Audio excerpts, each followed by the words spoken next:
les 10 conseils de la réussite, qui sont les 10 valeurs que nous devons avoir pour avancer. Premièrement, ne jamais se comparer aux autres. Il faut savoir que tu es unique.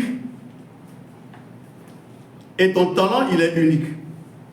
Et que personne n'est meilleur que toi. Et toi aussi, tu n'es meilleur que personne. Mais que tu dois être la meilleure version de toi-même en t'améliorant. Ça, c'est la première règle lorsque nous devons réussir.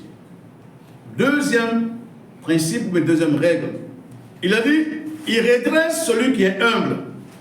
Tu as beau avoir des talents. S'il n'y a pas en toi l'humilité, tu es grillé.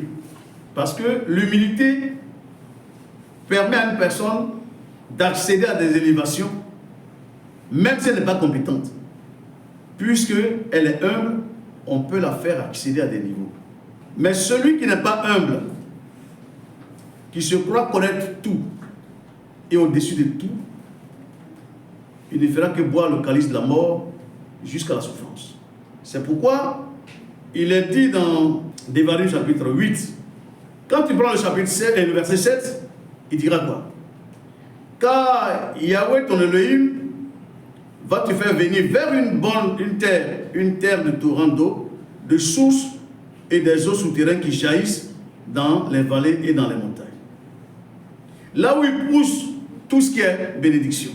Et il continue de dire, tu mangeras et tu te rassasieras.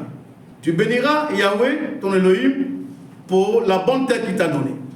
Lorsque Hacham vous fait grâce et que vous avez une bonne position sociale, vous avez vos affaires réussissent, vous avez de la promotion, vous avez réussi à un concours, vous avez le privilège d'être auprès des hommes importants.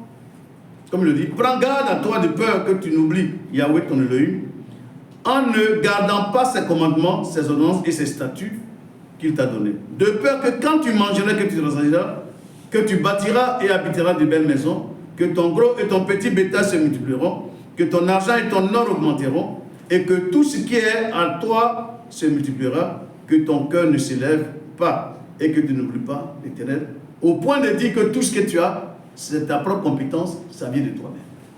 Attention. Troisième élément, nous devons comprendre la réalité de la vie. Si vous posez la question, qu'est-ce que la réalité de la vie? Vous savez, la vie est dure, hein? Et nous devons apprendre à nos enfants que la vie est dure. Que maman et papa ne seront pas toujours là pour t'aider. Mais plus tu comprends que la vie est difficile, plus tu peux mieux te construire. Plus tu peux tendre vers la réussite. Quatrième conseil, vous avez besoin d'un coach. C'est pourquoi le rabbin, ou bien le rabbi, ou bien le rav, ils ne sont là que pour ceux qui veulent avoir une réussite. C'est eux, à eux qui révèlent ce qui est comme secret. Il y a ceux qui comptent sur les autres pour réussir. Il y a ceux qui comptent sur Hachem pour réussir. Donc avec Dieu, ils vont frayer le chemin, ils vont avancer. Or, le chemin d'Hachem, il y a beaucoup de quoi? Beaucoup de mises-votes, beaucoup d'interdictions. C'est pourquoi le coach, c'est celui qui fait ton inspiration. C'est celui par qui tu comprends le cours de certaines choses dans la vie. Parce que ton père et ta mère biologique ne peuvent pas te donner ça. C'est des choses qui sont dans les valeurs des maîtres.